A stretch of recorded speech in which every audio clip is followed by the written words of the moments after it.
जिलाया खिलाया इतना बड़ा किया, वो हमारा भाई आज कैसे आत्महत्या कर सकता है। हमने बोला कि जो करना है तो सवेरे आकर करना, हम इतनी देर अपने भैया को नहीं जाने देंगे। उसके बाद इसीलिए तो हमारी सुनवाई भी नहीं हो रही है भैया, कि जो है कि हमारा जब प्रधान नहीं सुन रहा हमारे। जी हाँ दोस्तों, कहीं न कहीं यह देखिए जाँच का विषय है कि पुलिस प्रशासन इस प्रक्रिया में पुलिस क्या पैसा खाई है भैया, पुलिस पैसा खाई है, ना ही हमारी पुलिस सुन रही है, ना ही हमारा प्रधान सुन रहा है। इसमें पुलिस और प्रधान सब लोग मिल रहे हैं उसमें, इसीलिए हमारी कोई सुनवाई नहीं। और प्रधान बोल रहे हैं कि ये बात बढ़ाने से कोई फायदा नहीं होगा, उनकी ऐसी हालात है कि वो कुछ कर नहीं पाएंगे।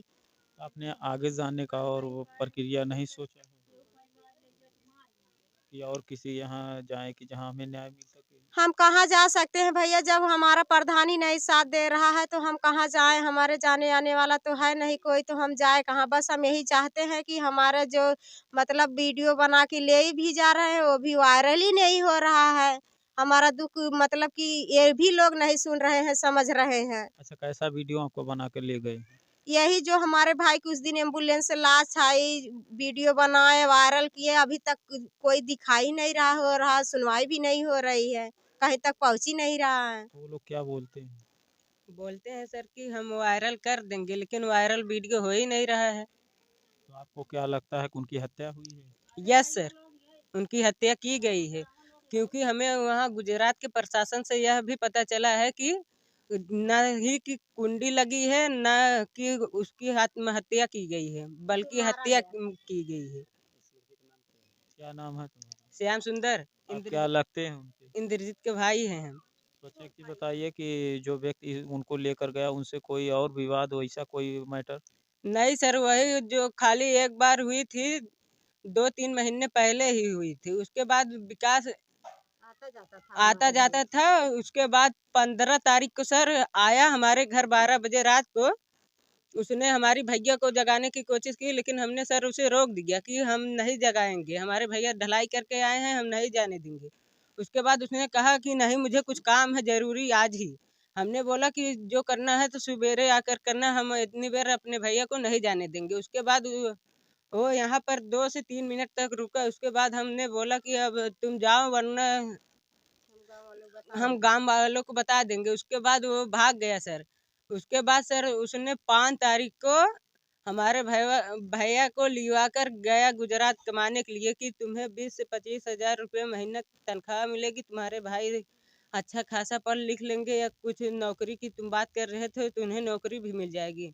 हमारे भैया ने इसी लालच के मारे चले गए कमाने। और उसने 7 तारीख को शाम 7 तारीख को शाम को वहाँ पहुँचे। उसके बाद पहुँचने के बाद हमारे भैया ने फ़ोन किया कि हम भैया यहाँ हम पहुँच गए हैं, अभी हम कुछ देर के बाद खाना भी खा लेंगे और अब हम कल से ड्यूटी जाएंगे। हमने बोला ठीक है भैया, कल जब ड्यूटी जाना तो फ़ोन करना।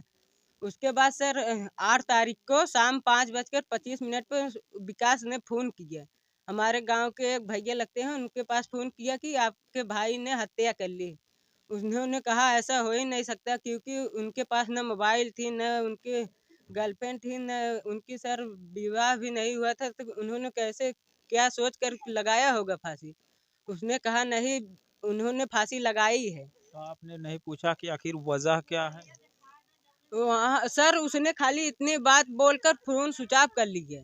उसके बाद सर अपने ही फिर एक बार फोन लगाया, बोला कि हम बोला कि सर उन्होंने ही फांसी लगाई है। तब हमारे बड़े पापा के भाई को पता चला, तो उन्होंने कहा हम हमें वीडियो कॉलिंग करके दिखाओ। तब तो हम माने भैया कि ये आत्महत्या कर लिए हैं।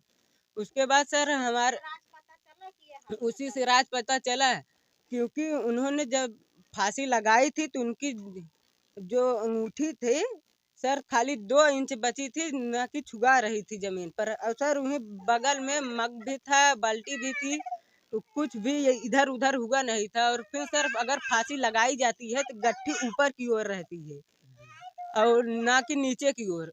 वो सर जो गट्ठी थी वो नीचे की ओर थी, और गर्दन जो उनका था ऐसे था। अब बताइए सर, ऐसे में फांसी कहाँ लगेगी? यहाँ पर सर, यहाँ पर था फंदा जो था यहाँ था, और गर्दन जो है सर ऐसे था। अब बताइए सर कि अगर फांसी लगाया गया होता तो जो बाल्टी मक था वो भी तो यहाँ वहार होता। उसके बाद सर अगर फांसी उन्होंने मान लो लगा भी लिया तो उन्होंने हमें झूठ गवाह भी 2 से 3 बार गवाह भी बदला सर। एक बार तो हमें बोले कि उन्होंने आत्महत्या कर ली, दूसरी बात फिर हमें बताया कि वहाँ पर एक आदमी सोया भी है। जब हमने बोला कि हमारे आदमी वहाँ पहुँच रहे हैं, उसे खाली हल्का डरवाए बोल गया। उसके बाद उसने बताया सर कि वहाँ पर एक आदमी सोया भी है और उसने आत्महत्या नहीं की है, बल्कि उनकी हत्या की गई है। कौन बोला? सर विकास ही बताया। जब हमारे प्रशासन से पता चला, जब वहाँ के दरोगा से हमने बात की तो उन्होंने बताया हमें, तो हमने जब विकास को बताया तब विकास भी यही बोला कि हाँ ये बात सच है। हमने कहा तुमने बार बार बयान क्यों बदल रहे हो? तो उसने बोला कि हमारा दिमाग डिस्टर्ब चल रहा है इसीलिए। तो आपने वहाँ जाने का प्रयास नहीं किया कि आखिर सच का पता लग सके? सर हम कैसे जाएं, हम इतने छोटे हैं, हम वहाँ जा पाएंगे? और कोई आपके आसपास था? ना सर, कोई नहीं जाने वाला है। इसीलिए तो हमारी सुनवाई नहीं हो रही है। क्या कह रही हैं? इसीलिए तो हमारी सुनवाई भी नहीं हो रही है भैया, कि जो है कि हमारा जब प्रधान नहीं सुन रहा, हमारे थाने की इंचार्ज नहीं सुन रहे हैं, तो हमारी सुनवाई कहाँ से होगी बताइए। तो आप शासन और प्रशासन से क्या चाहते हैं? हम शासन प्रशासन से यही चाहते हैं कि हम जैसे हमारे जो जो छोटे छोटे भाई हैं उन्हें मतलब कि अन्याय की जो विकास ने मर्डर किया है उसका हमें इंसाफ चाहिए बस, और हमें कुछ नहीं चाहिए। तो सरकार से क्या चाहते हैं? सरकार से बस हमारा यही अथवा निवेदन है कि हमारे भाइयों को पढ़ने लिखने के लिए, माताओं के खाने की जीने के लिए कुछ पैसे की सहायता की जाए। जी हाँ दोस्तों, आइए हम देखिए काफ़ी ये जांच का विषय है कि आखिर उस युवक की मौत का कारण और किन अवस्थाओं में हुआ। तो यहाँ देखिए कुछ गांव के परिजन हैं, आइए जानने का प्रयास करते हैं कि उनका जो रवैया था, उनका व्यवहार कैसा था। आइए उसके बारे में जानने का प्रयास। अच्छा माता जी, एक चीज़ बताइए कि जो व्यक्ति इंद्रजीत था तो उसका व्यवहार कैसा था? व्यवहार बहुत अच्छा रहा उनका। कोई नशा पताई? ना ही कुछ नशा पताई। अच्छा लड़का भैया, बहुत ही अच्छा लड़का रहन, व्यवहारी रहन जी। और गलत लड़का ना रहन। तो आपको क्या लगता है कि उनकी मौत के में क्या मंजर है? हम लोग का मंजर ये है हमारे नैन विकास। पहले से कोई ऐसा अंदेशा, कोई विवाद? पहले से विवाद रहा तब न लेके मारी ना भैया। अगर वैसा लड़का के हुए ना जितना शरीफ लड़का रहन, न नशा न पाती न कुछ न खात। हम लोग चाची लागत रहे हैं, चाची मतारी जौन हक पद रहा वैसे बोलत रहन भैया। उनके गए पे समझा हम लोग बहुत ही हानि हुई है। अच्छा चीज बताइए कि इस हत्या या इस मौत में और कोई ऐसी वजह तो नहीं है, कोई लड़की उड़की वाला चक्कर? नहीं, अरे सर कुछ ना कतई ना। हम लोग ये गांव देश का जानी तो ना, इतना बड़ा गांव देश बा केहू बहन बिटिया के कभी गलत निगाह ताक ना है इंद्रजीत ना। लड़की के विवाद ना। आपका नाम क्या है? नीलम तो आपको क्या लगता है इंद्रजीत की मौत से? देवर लागत तो क्या लगता है कि उनकी हत्या की गई है या खुदकुशी की है? नहीं, उनके मारा गया मारा गया है। विकास। तो आप शासन प्रशासन से क्या चाहते हैं? अब हम लोग चाहते हैं कि उनको भाई अपन शासन उनको देवे चाहे, सजा चाहे, मार पीट जाए, मार-पीट पूरा परिवार खिंचाए, बस यही चाहते हैं हम लोग। उन लोगन की जिंदगी कैसे बीती? छोटे छोटे भाई हैं, दूठनी माता है, इनका कमाई के लिए आवत रहन, खियावत रहन है। खेती बाड़ी कुछ ना बा। देख रहे हैं भैया, खेती घर दुआर है वास मिला रही है, बनवाए रही है। उहा उठलैया ना हो पाए से ही लालच में गए कि हम कमाए धमाए लेबै तो इहे अपन घर ढलैया कलाइल तो हम लोग उतन हो जाई रहा है कि हमारे भाई बहन के हमें बस यही लालच में चला गए, यही लालच में ले के। आपका नाम क्या है जी? ललिता तो आप क्या लगती हैं उनकी? बहन। तो आपको क्या लगता है उनकी मौत हुई है या हत्या? मौत हुई है, हत्या उन्हें मारना है विकास। उन्हें लइयन उन्हें मारे काहे 12 बजे राती के। अच्छा 12 बजे राती के उस दिन क्या करने आए थे, कुछ पता नहीं चला आपको? भैया लइयन मारना है जगावा लेके आ रहे भैया, जगावे आ रहे हैं हमारा ही बदले लेके जात रहे हैं भैया। बताइए पूरी बात बताइए।